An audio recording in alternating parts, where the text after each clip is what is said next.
Welcome back everybody to the Wandering Samurai Study, in which we review and analyze every single act told in Rurouni Kenshin. And today's act is called Kashin Ryu Reborn. Oh my god, I did it! I did it! Okay, so first and foremost, this act is completely manga only. There is nothing for me to compare and contrast with the anime. Nothing that the anime ever offered is told in this act today. So if you guys don't like the manga comparisons to the anime or vice versa, don't worry about it, because there's really not much to compare and contrast in this chapter. So one thing that I'm going to try and do a little bit differently from this point on, and I still have to figure out how I'm going to do it, is give a chapter summary, but I actually wrote one today. And so don't mind me if I'm looking this way, because this is where my computer is. I'm just gonna do it. I'm just doing it. Yahiko and Kaoru are not meshing well as student and teacher. Yahiko believes that Kaoru isn't good enough to be his teacher and prefers Kenshin. After some former students arrive at Kaoru's dojo seeking help after claiming they helped take down some drunks in the city, but are now being chased by their friends. This gang of delinquents arrived at the dojo coming after the former students. Yahiko calls the former students out on their lie after noticing the scent of alcohol on their breath. Since the delinquent gang had a wooden cannon, Kaoru was about to submit herself to the gang when Yahiko and Kenshin step in. Yahiko is impressed with Kaoru's determination as a teacher and decides to be her student after all. Now, I hope that wasn't too jarring for you guys to see, especially somebody reading down like this, but that's essentially what happens in the story. And I figured that rather than mumbling through my words trying to recall what happens in the chapter, it's written, it's there, fast and easy, and you kind of feel like you know what happens in the chapter without me having to not tell every single detail. But as I previously mentioned, these chapters open off really lighthearted, often with a joke that has something to do with the previous chapter. In this chapter, it's just Yahiko and Kaoru picking up exactly where Kenshin had left off in the previous chapter, with Kenshin telling Kaoru that this is her new student. And so now it's a week later, and Kenshin and Kaoru and Yahiko are all in the same room. Kaoru is not able to get through to Yahiko, and Yahiko thinks that she's not good enough. In this part of the story, though, there's an interesting detail that is revealed in the anime in some way later on down the road. But Kenshin just tells us that he does not intend to have the Hiten Mitsurugi passed down to the next generation. We know this from watching the anime, but here in chapter 4, in a manga-only story, it's the first time that this detail is revealed, and I find that really interesting. Now, I've said it before, and I'll say it again, manga Yahiko is so much more interesting and entertaining than the anime Yahiko. Yes, he's a brat, yes, he continues to be like this obnoxious character, but it's so much more endearing just because of all of these character expressions or facial expressions that are drawn into the story. And I'm going to highlight a couple here, and maybe, I don't know. We'll see how that goes in the editing bay. But yeah, Yahiko is just so much more entertaining, and this is probably what's been missing from the story up until this point, is just this light-hearted character. We got this in Kenshin. He was doing a really good job up until this point of being the light-hearted character, but there's a specific type of humor that Kenshin offers as this ditzy character. But now we get a little bit more roughhousing. We get another character for Kaoru to play off of. The dynamic between Yahiko and Kaoru is really going to flourish moving forward.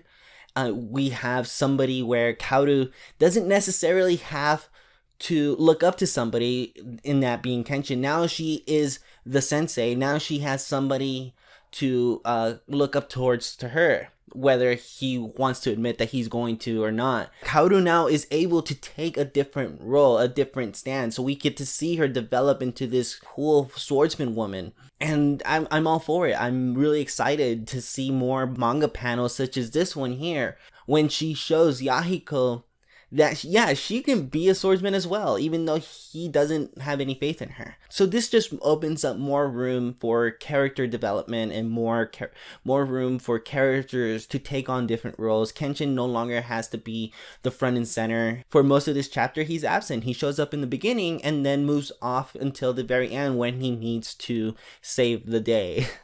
And for the most part, it's Kaoru and Yahiko and these two former students of her. But in the scene where the two former students run in and Kaoru actually fends off the attackers that they were running away from, we see a glimpse of Yahiko being impressed. And it's that manga panel that I showed just a moment ago. And this is right here the turning point for Yahiko.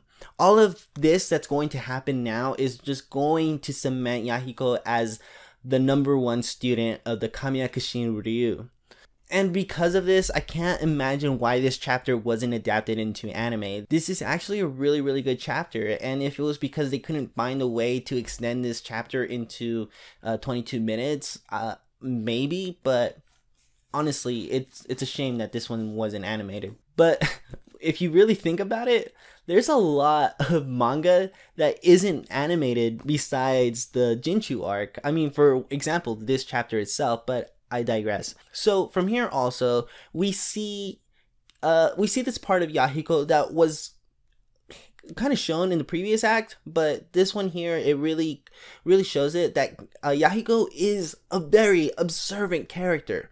Like I said in the previous video, in the previous act, it just took Kenshin's words to ignite a flame in Yahiko.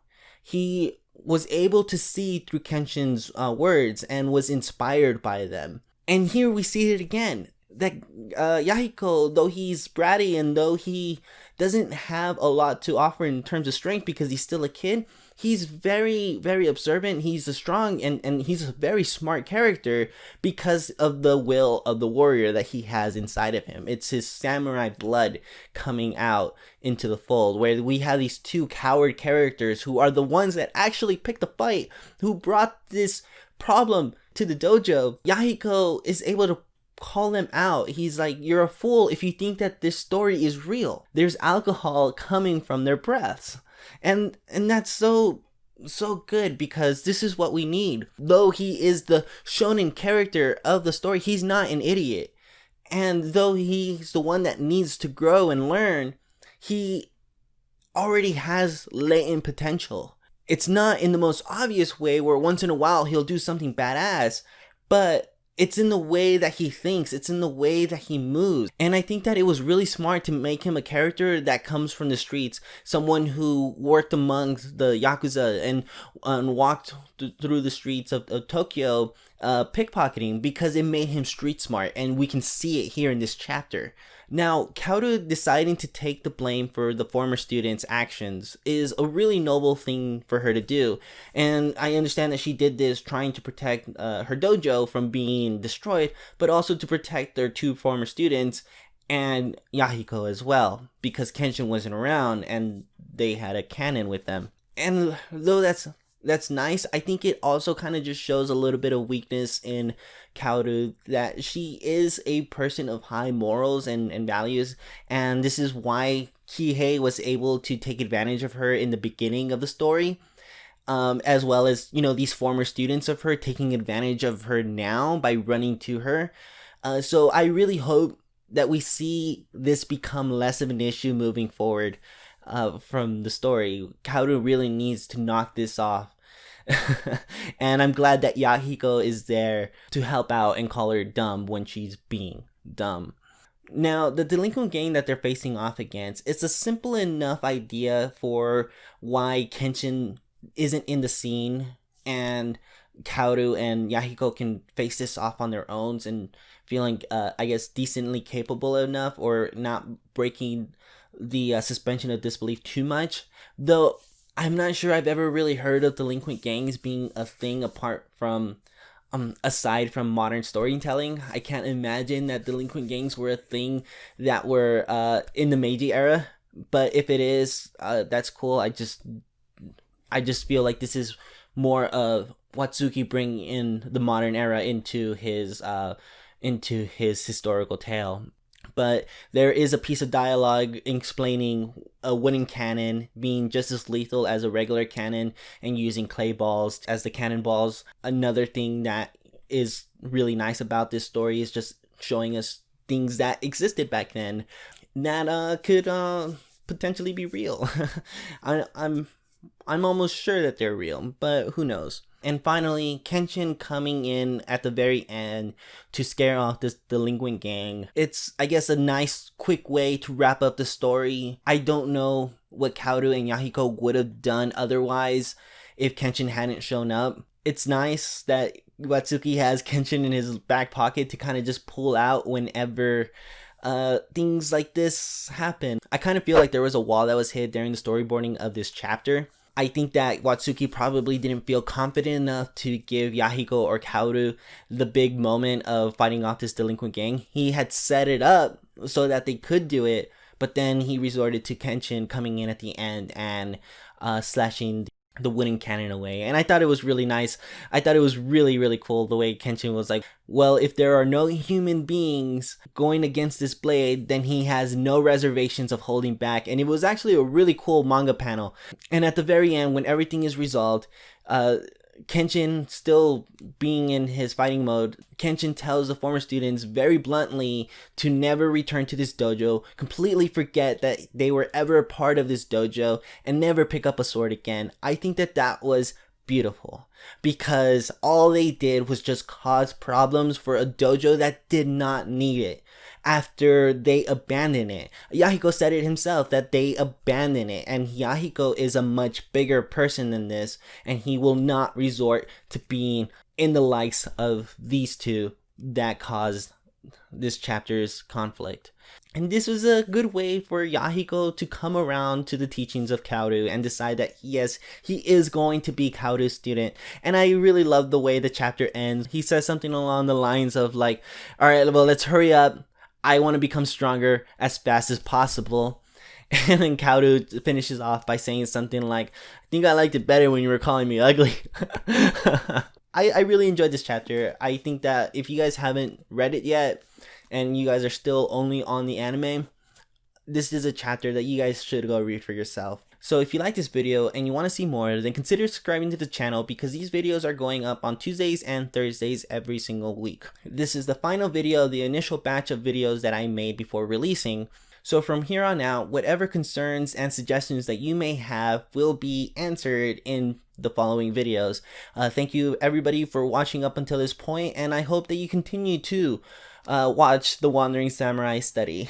For now, bye cha.